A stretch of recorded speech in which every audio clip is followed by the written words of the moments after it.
the analysis paralysis. It is overwhelming right now. I genuinely just having such a hard time figuring out what to even talk about first. I have finally, almost at random, picked the GameCube stuff, because you gotta start somewhere. And my PC is currently rendering the live reaction commentary, and I have to just hope that you can't hear the fan running, because I do not have time to relocate the mic. We gotta go, we gotta move.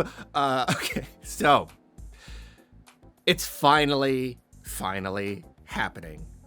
Way back on the Wii U, we thought, GameCube games? And Reggie was like, oh, maybe, and then it didn't happen, even though we got Wii games. And so surely on the Switch, this time for sure, right? No. I don't know why it took so long.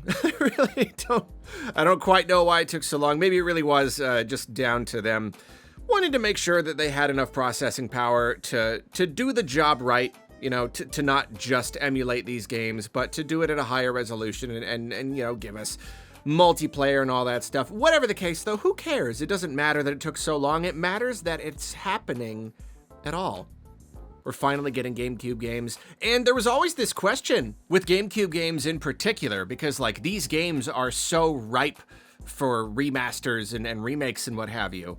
Because, you know, like that generation was just when games started to really, I don't know, the hardware was just there. It was able to support just about any idea. Games could just be so much bigger. So we didn't know if they were like purposefully holding back GameCube because they would want to remaster these games. You know, they've remastered a good amount of GameCube games. So I really honestly didn't know if it ever was going to come to something like NSO, especially NSO, where like, yeah, you're paying yearly for the service itself, but like if you're already paying for it, then like you're just getting these games for free. But they did it. They're doing it. It's finally happening. They're giving us an NSO, a wireless NSO controller with a little chat button and everything, which is cool. I mean, I haven't purchased any extra controllers. I never even got like the GameCube controller for the Switch. I haven't gotten any, I haven't gotten the NES one or the Super NES one. I might have to get this one. I'm still not 100% sure. It is still weird that if you want analog triggers, you got to use this. I mean, that's a discussion for later, but yeah, I still really cannot fathom why the Pro Controller doesn't have analog controllers. Whatever. Point is, though, there you go. GameCube controller. Awesome. Games are just straight up coming to NSO. And it's really interesting how they opened with Wind Waker. Because, obviously, the Wii U gave us great remasters of Wind Waker and Twilight Princess.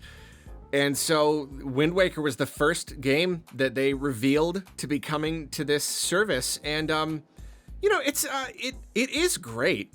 It is a really great game. It is going to be a little bit hard returning to the original version when there were just so many quality of life updates in the Wii U version. That is going to be a little bit tough, but at the same time, it is awesome to hear that all of these games are going to be rendering at a higher resolution. So right out of the gate, these are all essentially kind of like remasters. Wind Waker even seems to be like more or less like kind of widescreen, and yeah, I don't know, even just upping the resolution. I don't know if like frame rate is on the table. I really don't know how this works. Maybe it comes down to the game, but at the very least, being able to play these games at a higher resolution, that is really great. It really is, and then like Luigi's Mansion, that kind of thing. I've always been wanting a remaster of that, and it was so disappointing when we got the 3DS one, which is like, yeah, you made it look better in ways, but just that resolution is so much lower.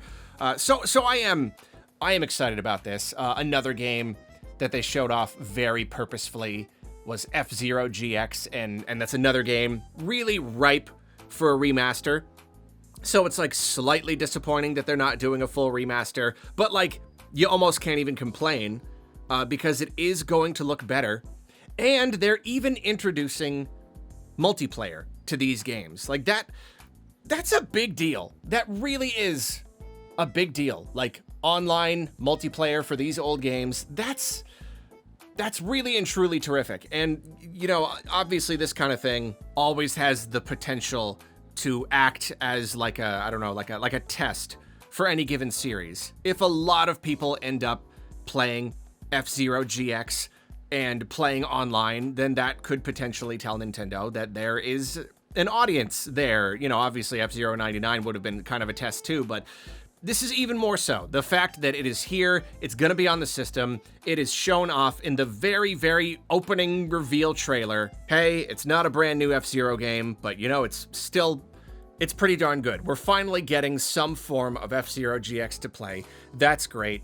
And then, yeah, you know, they showed off the GameCube version of Soul Calibur 2. I remember playing that a whole bunch. And then they revealed a bunch of other games. I love how Super Mario Sunshine is going to be there, even though they gave us, you know, Mario 3D All-Stars, although it's not available for purchase anymore, so I guess this really does make sense. They also seem to be very purposefully including and revealing games that are just really hard to get your hands on, and I think that's great. I really do. These are the kinds of things that, I don't know, they make Nintendo feel a little bit more human. You know, I don't know, it's not just giving us cool games. It's like, hey, we're gonna like specifically point out Fire Emblem Path of Radiance, you know? And like I hear Chibi Robo, Pokemon XD, Gale of Darkness. Some of these games are really, really, really expensive to buy. And like, here they are. Hey, look, you're gonna be able to play them essentially for free if you're already signed up for NSO with the expansion pack. And I don't know. I just think that's really, really cool. That puts a smile on my face. We got other stuff too. Mario Strikers, the original, that's cool. And yeah, like I said, Luigi's Mansion, Pokemon Coliseum, and these are just the ones that have been revealed now. You know, it seems that there's probably going to be like a handful, and then the rest that were just revealed will probably be drip fed to us, honestly. And, you know, it is always disappointing to kind of start the whole cycle all over again whenever they announce a new console, and it's just kind of like, it's exciting. You're very happy about the announcement, but then it's just like, oh, yeah. So we're going to get like 1 or 2 a month, right? Probably. And in the case of GameCube, yeah, these games are a lot more major. I don't know, like, the library was pretty good. It wasn't that huge. I don't know how many, like, third-party games we can expect. With older systems, you know, NES, Super NES, even N64, probably a lot easier to just, like, stick a ROM on there and have it be done, so they could put, like, a lot more, like, third-party stuff and obscure stuff. I feel like these GameCube games are probably going to take a bit more to get running.